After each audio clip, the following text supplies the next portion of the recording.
đây cục mày bằng ồn cái này màu tiệt ơi tiệt hơi bà cái này người ta đã liền tay đó bao đó và tham mít thì chạy thì chung khai ở xa bao ơi vịt ô đánh chết mắm mân tụt con vịt ô ai ba cái này đó đây người ta chặt đâm may bà này vừa tôi điện nổ cái này biết bốc là không nhiều được đâu phải chọc vào đó quay không sai mang quy không tức ba biết là viên chúc ăn mà mình tự lũ em nấu vào cái đây mà tự lũ không phải chứ em mà bọc không thế này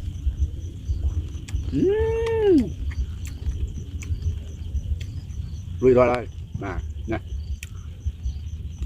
bắt nào thấy dừng từ bị ô to tiệt chẳng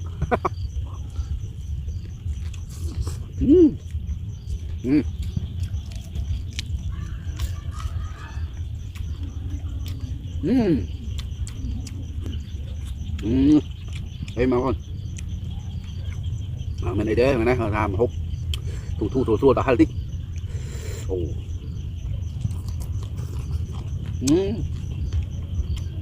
bốc lòng vẫn hơi bạn bốc lòng hơi bị thôi mới nó một chốc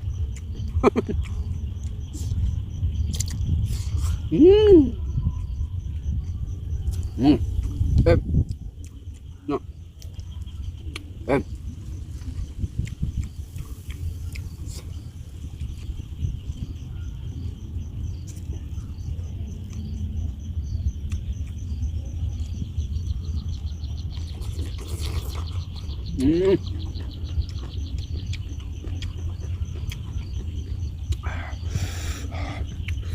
hơi bạc kim em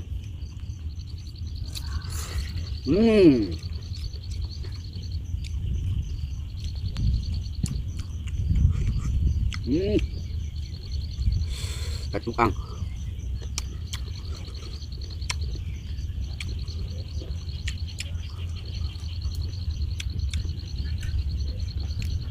lâm tách tách bằng ô đó lâm tách tách bằng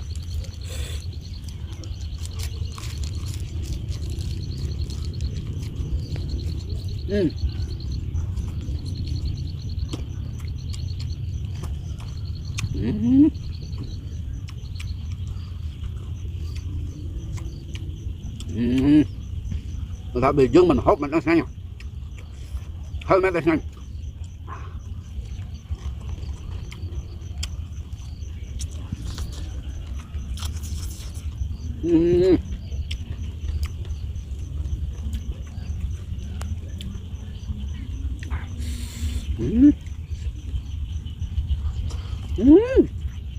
em mình tên à hơi bạc kim mình ôi ôi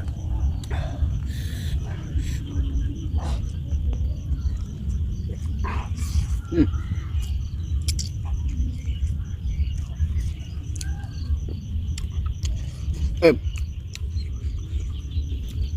giờ người ta bắt nó cái ham hộp sẽ 7 ngày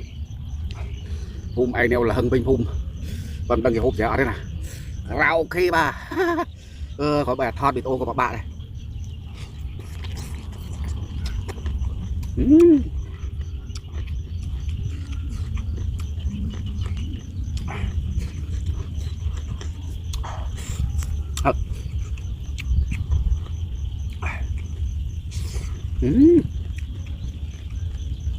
đây rồi rồi chỉ có hạt thấu đất đây rồi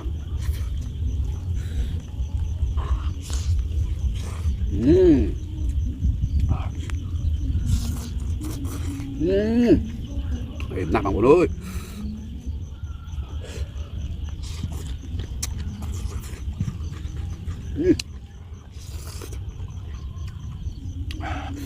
ô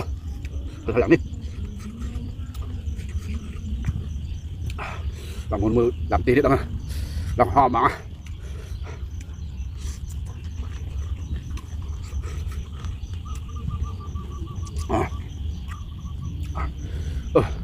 tức mày lên luôn